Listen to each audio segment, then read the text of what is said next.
blogs as learning portfolios. And I tried rolling this out some years ago and had to revisit it back in January of 2012.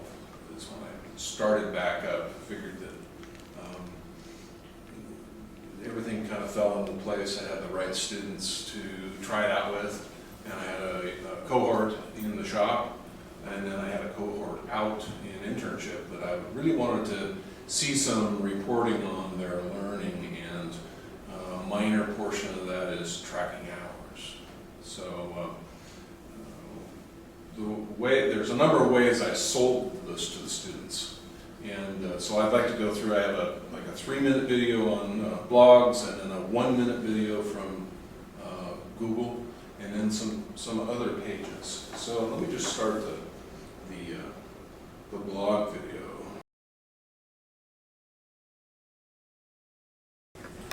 So I needed to demystify for my students what it is that they were doing, because I found that initially there was pushback because I've never created a blog before. I don't know what I'm going to do. How am I going to do this?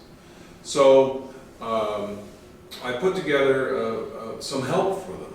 And one of the really great help videos that I've found is 59 seconds long. So it's really short. Google's done a great job of putting this together. And of course it's captioned, right? So this is good. Blogs are a great way to share experiences, thoughts, and updates online. Blogger and WordPress are just two popular sites that let you create blogs for free. To create a blog using Blogger, visit www.blogger.com. If you already have a Google account, you can log in or sign up to create a new account. Next, choose a display name that will show up in your blog post signatures. Review the terms of service and click Continue. Next, click Create Your Blog Now. Then, choose a name and web address. Finally, choose a design tab. Feel free to write about whatever you want and add videos and pictures too. Just don't forget to tell friends where to find your blog.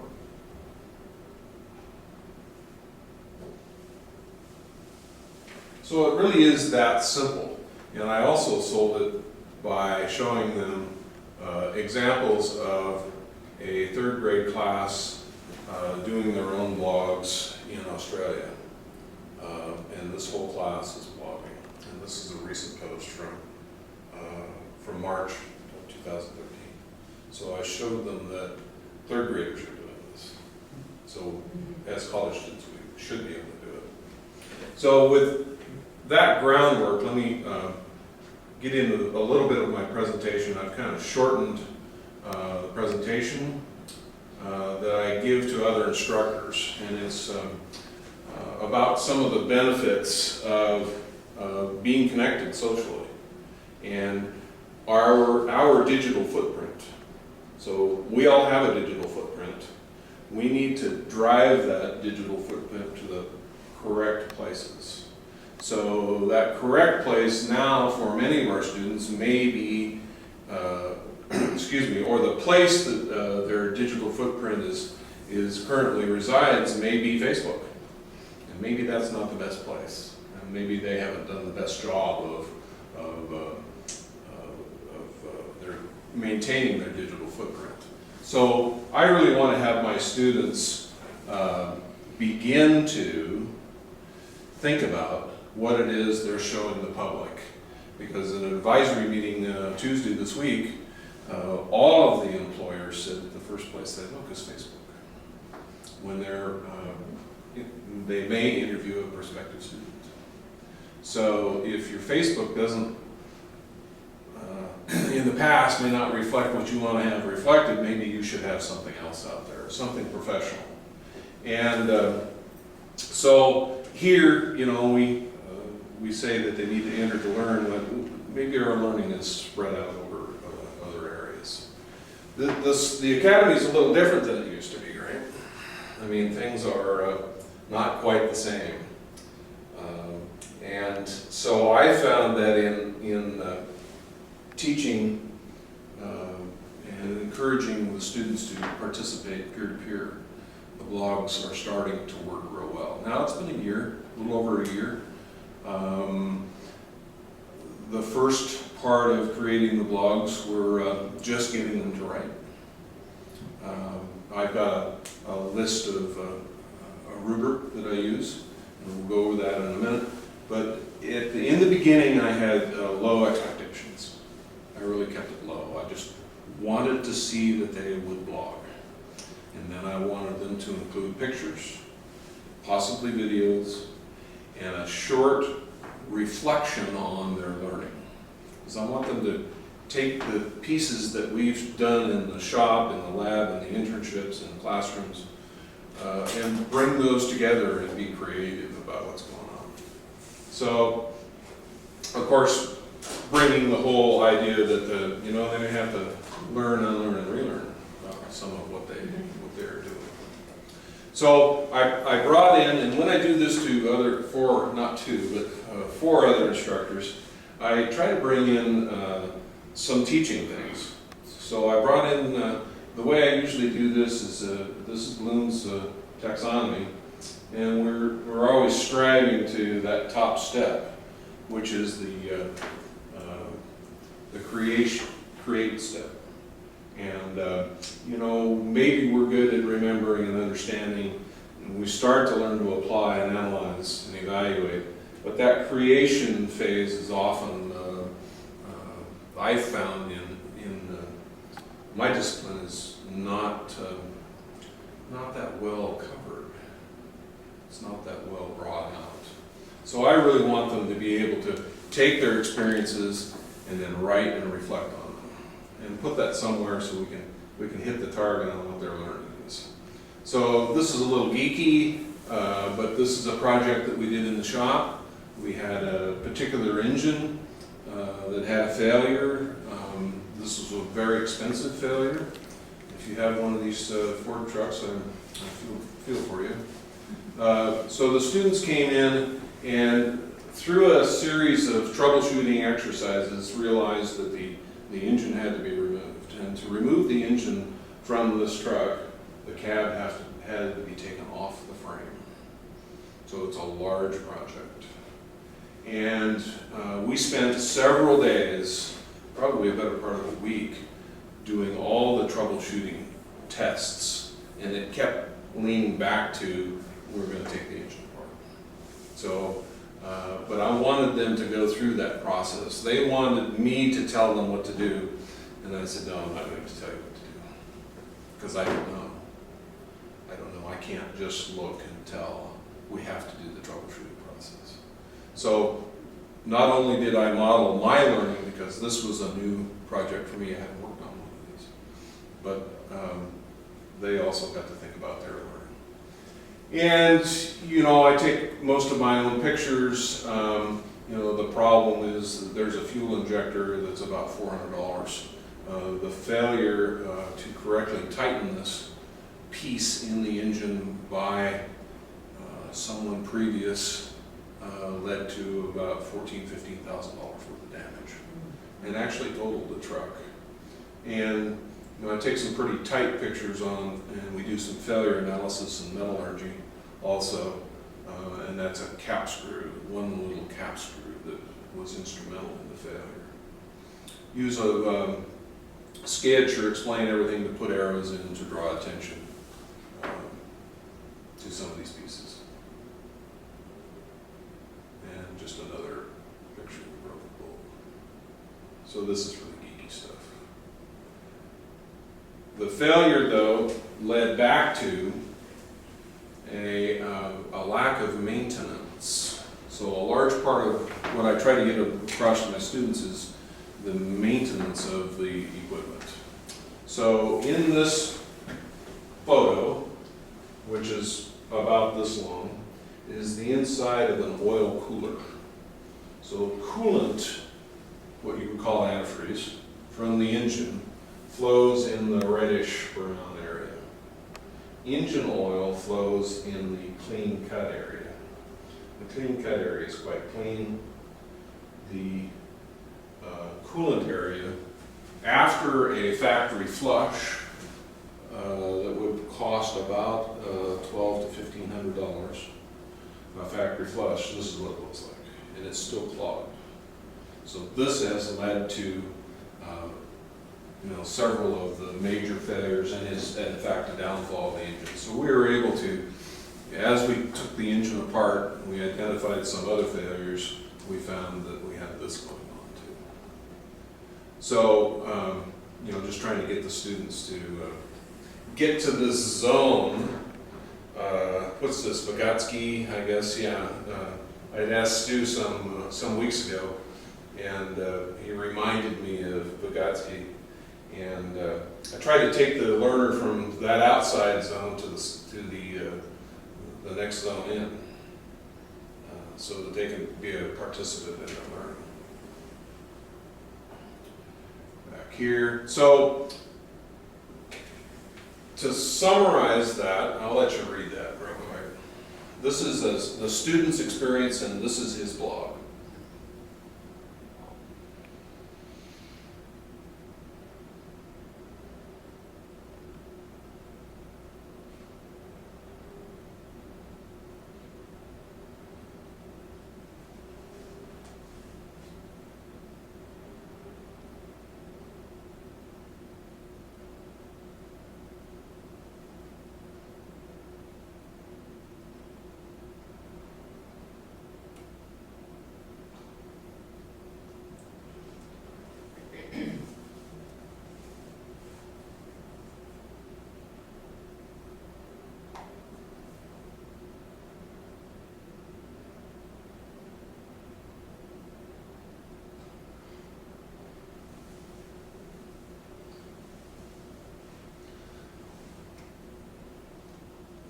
So, also contained within this blog post is a series of photos and videos that the student took. This is an example of some of the writing that I've seen from my students. Technical and very descriptive. And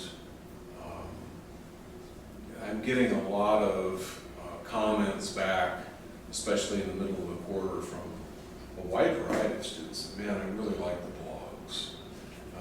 And I've been reading the other students' blogs. So these blogs are the students. That's Hicks, that's Tom's own blog, that's his space. Okay? We don't talk about grades or personal information. This is a professional site. So this should be used for their digital professional footprint, so that if Tom goes to apply somewhere where they're working on this particular engine, and the owner or the shop manager asks them if they've ever worked on this, Tom should be able to go, yeah, hey, did you see my blog on this? Look at what we did and what we found, and here's an example of how I write. Because to a person, all of those business owners want writing. Because if they're going to sell this $15,000 job and to you, you're probably going to want to see some sort of a description of what happened, a history of that. And so this is a big reason that I've used the blogs. Any questions? I do, but I don't know if we want it on film. Okay. Whenever you're ready, I'll ask Okay. you a question. So, to us, the instructor, how are we networked? How do we communicate with our students? There's a variety of ways. I've used a variety of ways. I find that the blogs work well for what I am doing, because it is like a Dead Sea Scroll, if you will. The latest stories on the top. All the rest of it's there. And I'm going to show you some pieces of my blog page, because I blog along with them, explaining some of the expectations that I have of their blogs, because it's not a free-for-all. There are some requirements in their blogging. So I've set up a rubric for grading and with some requirements. So I just wanted to share this with you. Now there's more I have, but it's not on this presentation.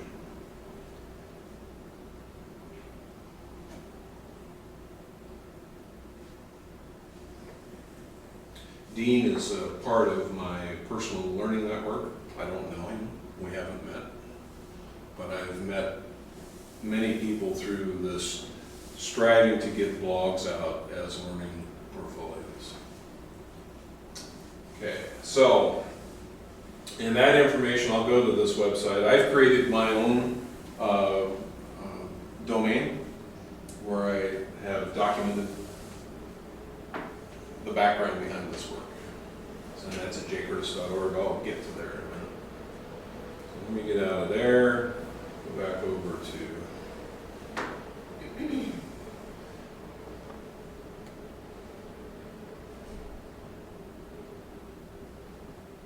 so here's my blog.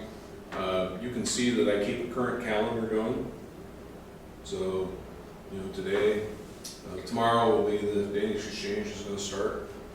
We've got some requirements there, stuff that can be easily put out public. So, here's some requirements.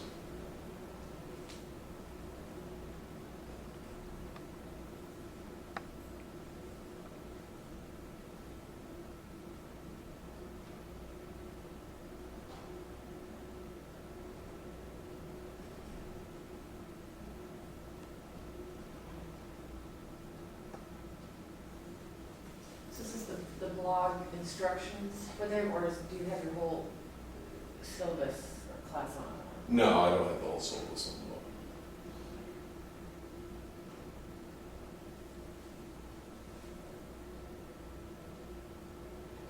Let me know when you're ready to scroll.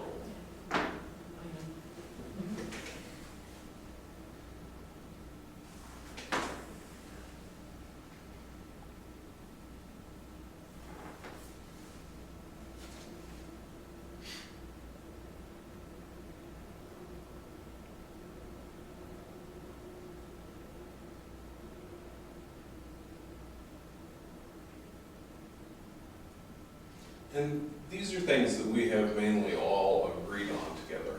So the due time, the time minutes, your blog is due at 11:59 on Monday night. Okay, I asked them. Okay, we need to have a time. Personally, I wish it was 11:59 on Saturday night, because I usually, Sunday night's my reading time. But they wanted to have Sunday night to be able to finish their blogs. Okay. That's fine. I may be a little bit later in when I'm going to read and comment on it. So, 45 blogs were the reading. I read all the students' blogs last night. I was not able to comment on them all, but I was able to send them a blanket email and comment on, as a whole, what I'm seeing. And as a whole, what I'm seeing is I think that we're going to, at the end of the quarter, we're going to see a breakout of, there's going to be about a third that are at that A level, and a third at the B level, and a third at the C level. I don't see anybody failing at this at all. And those that are at the lower levels are just, it's just the nuts and bolts. We have to start the sentence with a capital letter. You need to end with punctuation. Or they're just giving me a list of things they have done. It's a thoughtless, today I went to work. I mean, it's not that simple, but it is that simple. And that getting to that creative stage where I took this piece and I took this piece and I gathered them together, and here's a picture of what I did with this. And I learned this. Wow, this is really cool. And being descriptive. Yeah. That's what I'm trying to get. Teach writing, I'm going to tell them that what you said here, all these things I tell them, but I just love to hear it again from you, what you're going to expect from them and what the profession wants from them. And using descriptive language to fight the senses, the words, so you can get an image or a sound in your head. Sure. And I'm finding that, I had a couple of more mature students and still do, they're going to graduate. And they took right to it. I thought they would be the tough ones to sell. But they found early on the blogger apps for their smartphones, and they blog right from their phones. Oh my goodness. They take a picture, they write up their story, poof, it's up, and it works flawlessly. It's simple. It has to be simple.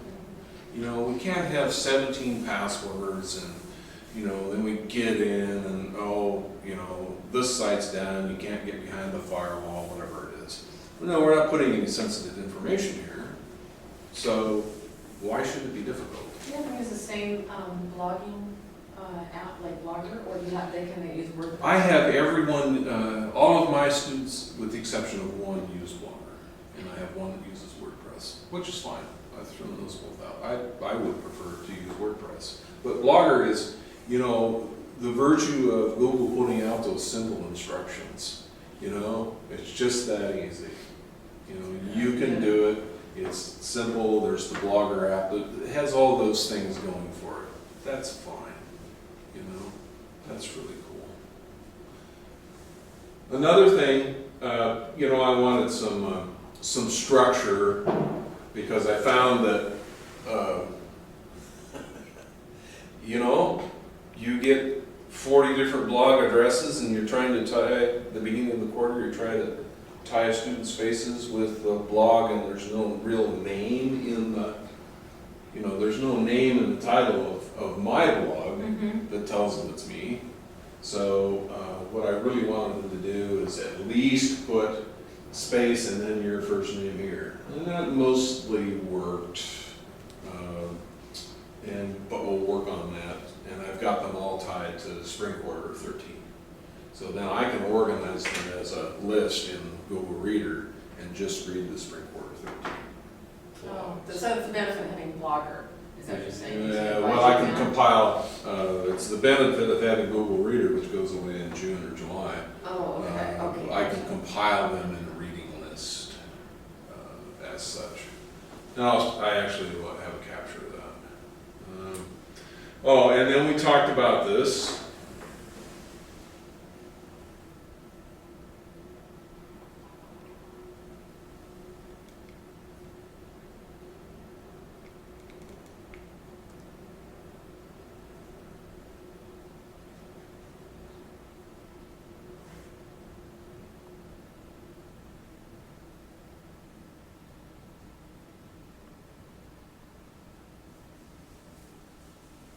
Maintaining that professional atmosphere. And then, you know, a couple of recent field trips have just really backed this all up.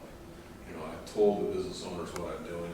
They talk about it in their addressing the students. It's so important that if you're going to have an online presence, we will find it. Let's find something positive about you. And you know, maybe it's not right, but it's what's happening, and it will be found. So, you know, maybe you need to clean your Facebook site up or get out of it. It's still there. I mean, it's always there. But if you've in the past had a digital footprint that maybe is not so positive, maybe we can skew that and show that you've changed, and you know, you are learning something very technical, and could be a great employee. And this is a post I put out there on the 23rd, and this is a link where I've compiled all their blogs, because now the next level of complexity of the exercise, and we'll roll that more in fall, is I want them to cross-post. Okay, you need to be reading John's blog and Stephanie's blog and all these other blogs, because they're doing great work, but it's very different from what you have done. And that's the thing about Diesel. My students work in so many different places. You know, they might be working on tractors, they may be working on stuff like this at the technical center at Mount Vernon for PACCAR. So they could be at very different levels, and then hopefully that stimulates some discussion between them all, so that peer to peer. Can I ask a question? That short link up there, is that like a bit.ly or a tiny URL? Yeah. Or is that by Google or something? Or? Right, that's, is that this one up here? Never used This it. page? Yeah, there's a Google shortener. It's I had no idea. Yeah, it's an add-in for Chrome. It's an add-in, okay. Yeah. Yeah, just go to Chrome, Yeah, that is. it'll drop it right in. So that's the beauty of this, I can just go here, what I want it to do. And there are the current, I'm gonna scroll down here to Jeremy's. Sure you are.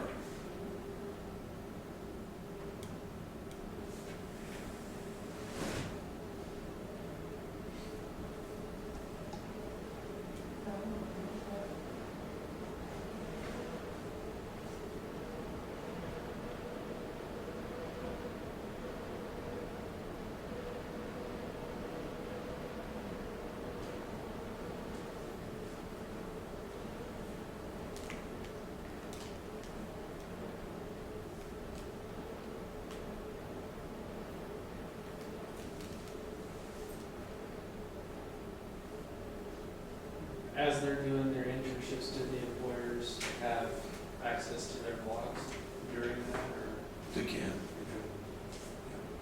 They're public, so. And the employers, after they graduate, they look at these, right? And have you ever had any of them talk to you? Well, I've had them talk to me that they like the descriptive writing because of the, you know, we took a field trip 2 weeks ago to Seattle where they were rebuilding the large engines that would go in mining trucks. And these engines, the base cost for the one particular engine of the rebuild is $230,000. There is a great attention to detail in all the work that's done on these, and everything is documented all the way through. And every process is written about by the people on the floor. The technicians on the floor are doing the documentation. So if someone can write clearly like Jeremy can write, that's just a huge step above, and that student has the possibility of being hired just because of the writing skills.